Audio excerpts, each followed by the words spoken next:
हमारा टॉपिक है transverse nature of electromagnetic wave. Transverse nature electromagnetic wave का क्या होता है? देखो, अगर इलेक्ट्रोमैग्नेटिक वेव की डेफिनेशन की बात करते हैं तो उसमें इलेक्ट्रिक कंपोनेंट और मैग्नेटिक फील्ड का कंपोनेंट दोनों आपस में परपेंडिकुलर होते हैं और इस डायरेक्शन में वो मूव कर रहे हैं उसके भी परपेंडिकुलर होते हैं। तो ट्रांसफर नेचर वही है कि जिस डायरेक्शन में वो मूव करते हैं उसके भी क्या होते हैं, वो परपेंडिकुलर होते हैं और वही हम यहां पर प्रूव करने वाले हैं। ओके, तो देखो हमने लेट किया कि इसका जो इलेक्ट्रिक कंपोनेंट है वो एक्स एक्सिस के पैरेलल है, यानी जो इलेक्ट्रोमैग्नेटिक वेव है वो एक्स के अलोंग जा रही है और मैंने लेट किया कि जो इलेक्ट्रिक फील्ड का कंपोनेंट है वो एक्स के अलोंग है।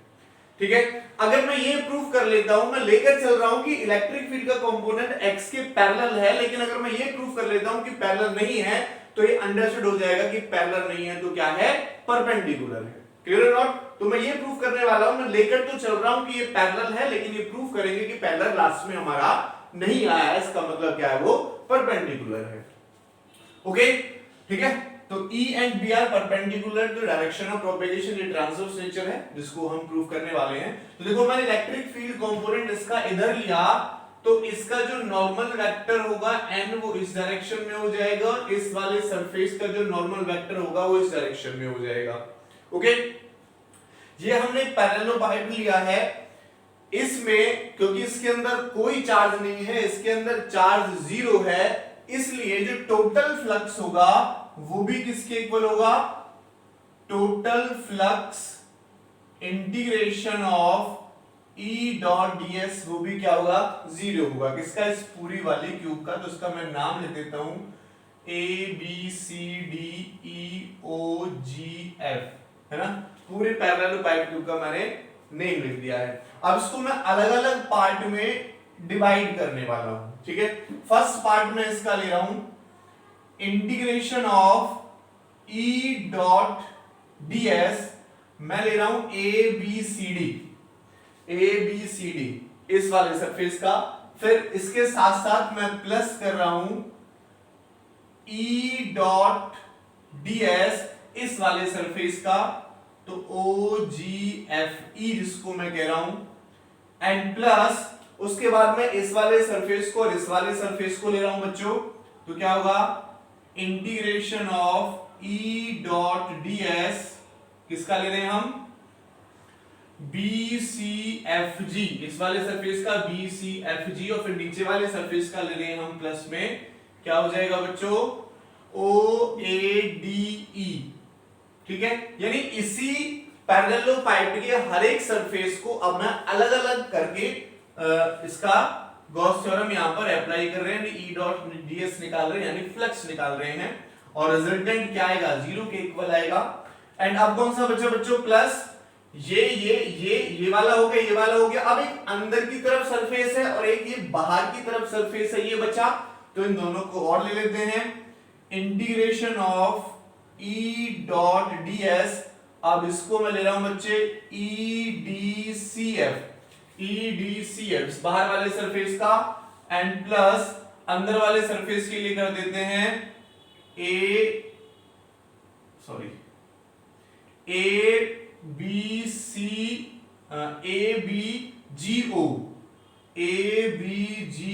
इसके लिए हमने E डॉट ds लगाया, टोटल किसके इक्वल होगा, जीरो के इक्वल होगा, क्योंकि इसके अंदर कोई भी हमारे पास चार्ज नहीं है।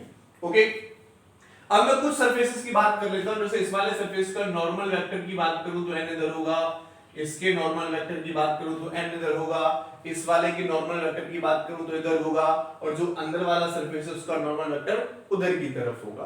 तो देखो ये वाला इलेक्ट्रिक फील्ड के साथ 90, ये वाला भी इलेक्ट्रिक फील्ड के साथ 90, क्योंकि इलेक्ट्रिक फील्ड इधर है तो बाहर वाला भी इलेक्ट्रिक फील्ड के साथ 90 बनाएगा और इधर वाला भी इलेक्ट्रिक फील्ड के साथ 90 बनाएगा।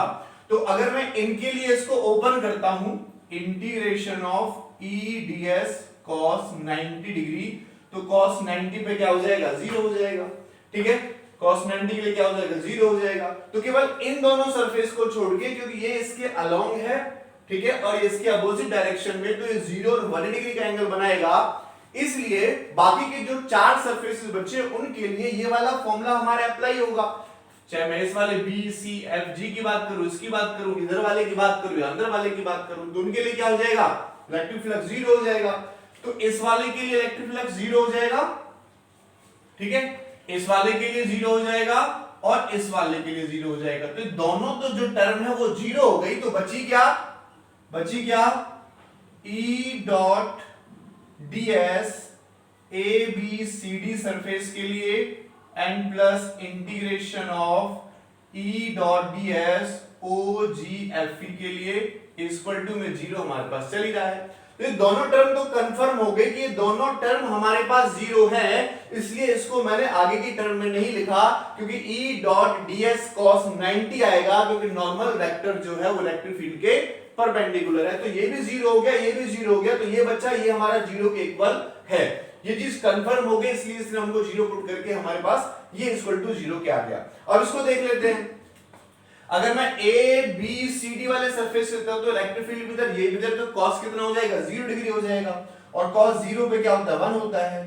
तो लिख देते हैं E ds cos 0 degree A B C D surface के लिए and plus integration of E ds इसके लिए क्या हो जाएगा बच्चों, cos 180 degree O G F E surface के लिए, है ना, क्योंकि इसका नॉर्मल वेक्टर इधर, इलेक्ट्रिक फील्ड इंटेंसिटी इधर, तो कितना एंगल बनाएगी, 180 डिग्री का एंगल बनाएगी।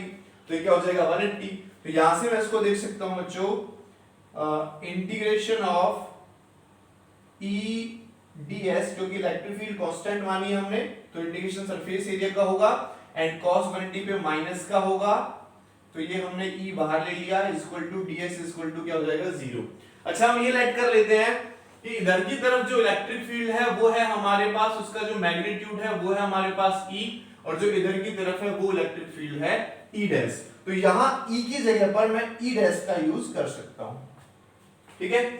तो यहां से टोटल सरफेस एरिया इसका क्या हो जाएगा, ES, ठीक है, इधर लिख लेते हैं, यहां से जो टोटल सरफेस एरिया है वो हो जाएगा ES minus E dash S equal to 0, ठीक है, और क्या हो जाएगा E S minus, sorry S common आएगा, सॉरी S कॉमन आएगा, तो हो जाएगा E माइनस के E डैश इक्वल टू 0। अब देखो सरफेस एरिया तो 0 के इक्वल हो नहीं सकता, इसका मतलब E किसके इक्वल है, E डैश के इक्वल है, तब ये 0 आ सकता है।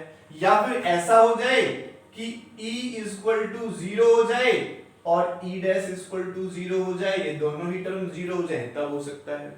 अब अगर मैं इस वाली, देखो ये तो होगा नहीं, अगर मैं इस वाली टर्म को मानता हूं तो इसका मतलब क्या है कि एक इलेक्ट्रिक फील्ड कंपोनेंट इधर है, दूसरा इलेक्ट्रिक फील्ड कंपोनेंट इधर है, और ये हमें ये शो करेगा कि जो इलेक्ट्रिक फील्ड है वो स्टेशनरी के लिए आता है। अगर इलेक्ट्रिक फील्ड की डायरेक्शन, क्योंकि देखो वेरिएबल के लिए तो इलेक्ट्रिक फील्ड ऐसी क्या पर्टिकुलर डायरेक्शन वेरी करती है, वेरी करेगी, लेकिन स्टेशनरी के लिए इलेक्ट्रिक फील्ड इधर दिखा रहा है या इधर दिखा रहा है, तो स्टेशनरी तो होगी नहीं, क्योंकि इलेक्ट्रोमैग्नेटिक वेव में जो हमारी ईएम वेव है उसमें इलेक्ट्रिक फील्ड जो है वो क्या करती है, मूव करती है। तो इसलिए अगर हम ये लेकर चलते हैं तो इसका मतलब वो स्टेशनरी है, इसका मतलब ये भी सही नहीं है, ये भी क्या हो जाएगा, रॉन्ग हो जाएगा। इसका मतलब क्या सही होगा, इलेक्ट्रिक फील्ड 0 है एक्स एक्सिस के अलोंग, और ई डैश मतलब इधर भी क्या है, 0 है। तो मैंने आपको फर्स्ट में यही बताया था कि अगर हम ये प्रूव कर लेते हैं कि जो इलेक्ट्रिक फील्ड का कंपोनेंट है हम पैरेलल लेकर चले, लेकिन क्या दिखा रहा है, 0, यानी पैरेलल नहीं आया। अगर पैरेलल नहीं है तो क्या है, परपेंडिकुलर है, और परपेंडिकुलर आते ही क्या है, ये परपेंडिकुलर आते ही क्या बच्चों, ट्रांसवर्स नेचर से हो गया। सिमिलरली मैग्नेटिक फील्ड का भी कंपोनेंट निकालने के लिए हमारे पास जो फॉर्मूला है वो हम B dot ds equal to 0 का यूज कर सकते हैं, बिल्कुल सेम टू सेम। तो उससे भी लास्ट में B और B डैश हमारे पास क्या आएगा, 0 आएगा, ठीक है। और हम मान लेंगे वो मतलब प्रूफ हो जाएगा कि x के अलोंग इलेक्ट्रिक फील्ड का कंपोनेंट नहीं है, जब x के अलोंग नहीं है तो x के परपेंडिकुलर होगा। x के अलोंग मैग्नेटिक फील्ड का कंपोनेंट नहीं है, जब मैग्नेटिक फील्ड का कंपोनेंट नहीं है तो इसका मतलब मैग्नेटिक फील्ड क्या हो जाएगा, 0 हो जाएगा, यानी पैरेलल नहीं है, और पैरेलल नहीं है तो परपेंडिकुलर होगा। क्लियर और नॉट? ये था हमारे पास transverse nature of electromagnetic wave.